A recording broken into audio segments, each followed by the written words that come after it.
Hello everyone, this is Rob McDougall with Zhang Financial here with your weekly economic update. Today is July 8th, 2024, Monday. So, economic activity last week. We think it's becoming increasingly clear that the U.S. economy has been slowing, and in particular, the labor market. So we'll hit all that.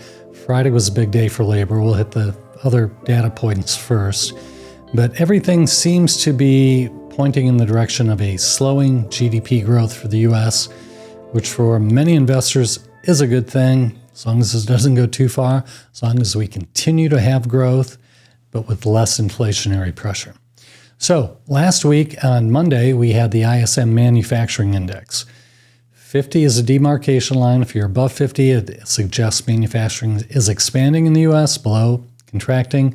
And again, for what seems like forever, at least last 18 months, I don't think it's gotten above 50. So the expectation was it was going to come in at 49.1, came in at 48.5. So still, we are not seeing any strength on the manufacturing side. Later in the week, on Thursday, we had the U.S. jobless claims.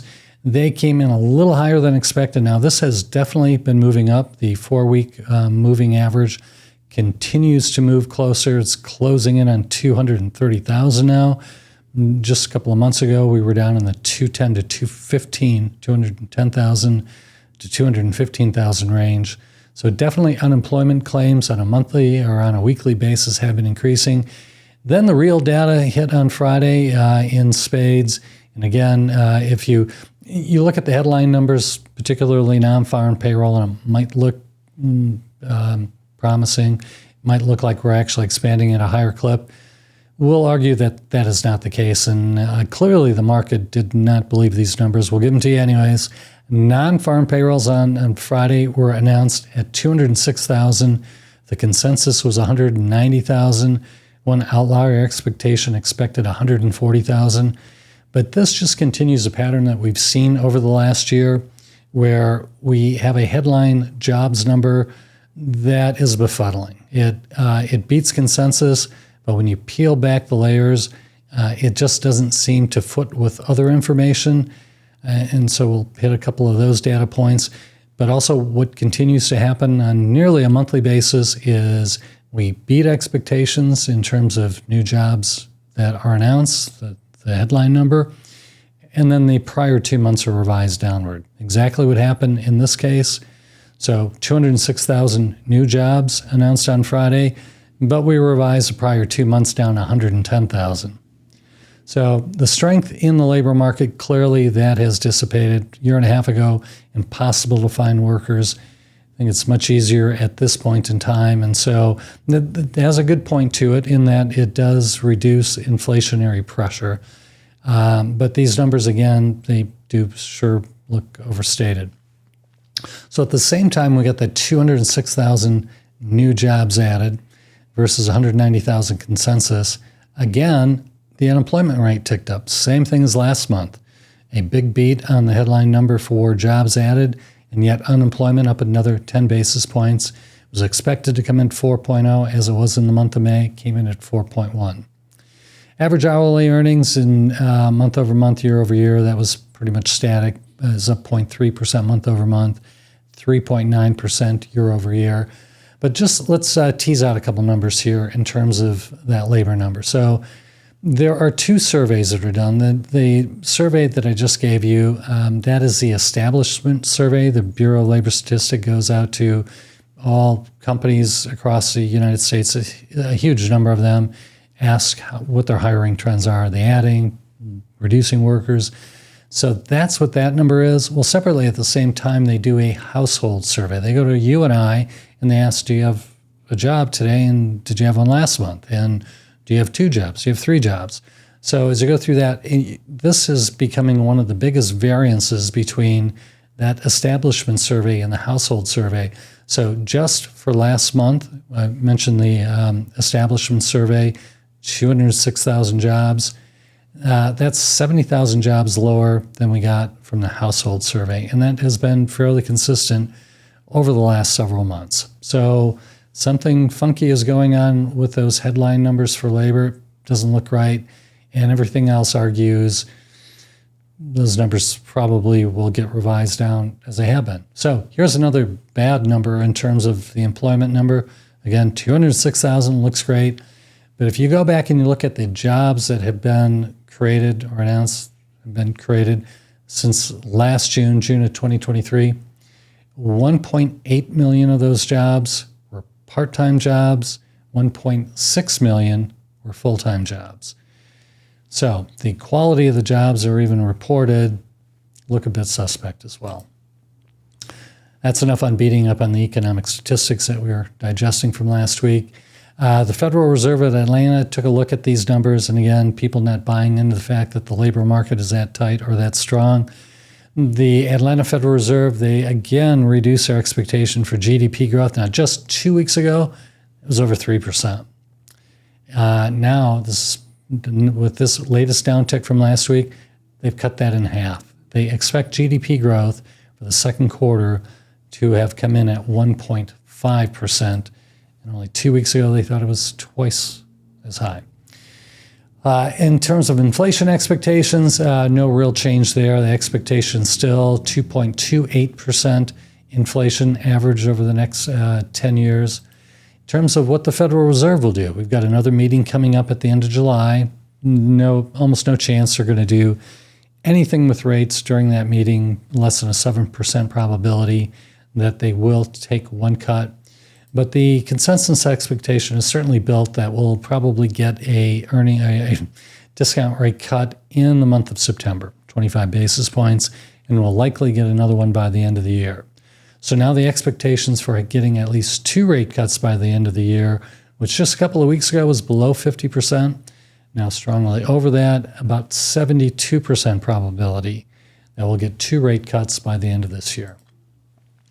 Let's take a look at how the markets responded to that news. Again, with that high labor number, you would almost guess that would be a negative with inflation implications to it. But again, I kind of think the market just saw through those numbers for what they were, particularly with the revisions to the prior 2 months. So the stock market had a very strong holiday shortened week last week, but S&P 500 up nearly 2%, 1.98%. Developed markets ex-US strong as well, actually up a little higher than that, plus 2.08%. Emerging markets, emerging markets were up 1.7%. So an extremely strong week for equity last week.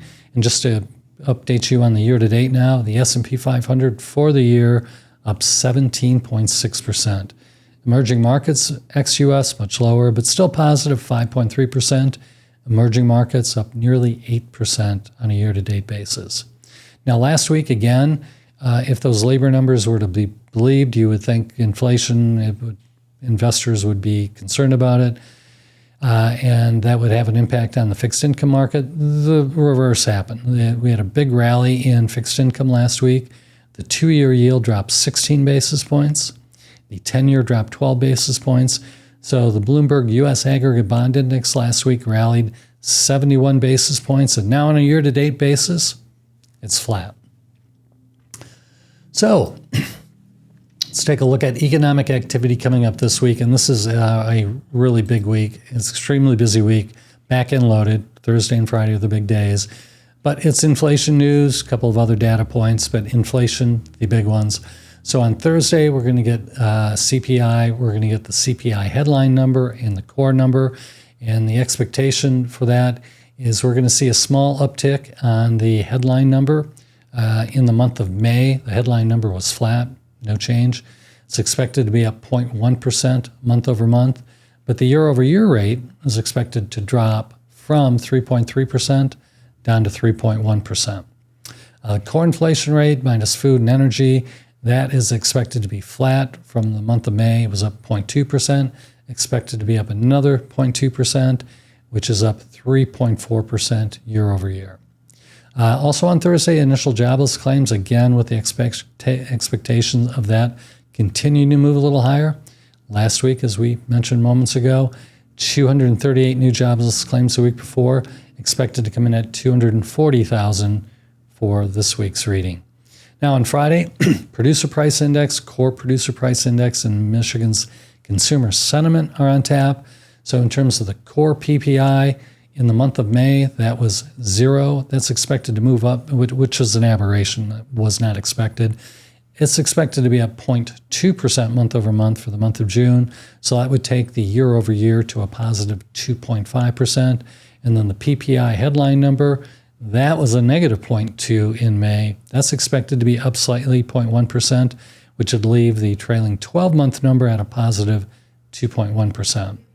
And the Michigan Consumer Survey, which has been weakening month over month seemingly, that is expected to come in at 68.5, just slightly better than we saw in the month of May, which was 68.2%. So additionally for this week, we don't bring this up a lot, only when it's pertinent, but this is the beginning of earnings season for U.S. corporations, particularly U.S. S&P 500 components. So it starts off on Friday for the most part. We're going to have 4 large banks that report: BNY Mellon, JP Morgan, Wells Fargo, Citigroup, all reporting, all expected to show growth, EPS year over year. In terms of the entire S&P 500, the expectations are a bit elevated for this quarter now. The expectation is we're going to have 8.8% year over year earnings per share growth. It was below 7% actually for the first quarter as it finished off. But also with expectations, again, I think rising, the expectation for the full year, calendar year 2024, EPS growth of 11.2%, which means there are some huge gains expected in the second half of 2024. Well, that's it for the economic update for this week. Thank you very much for attending. We'll look forward to seeing you next week. Thank you for attending.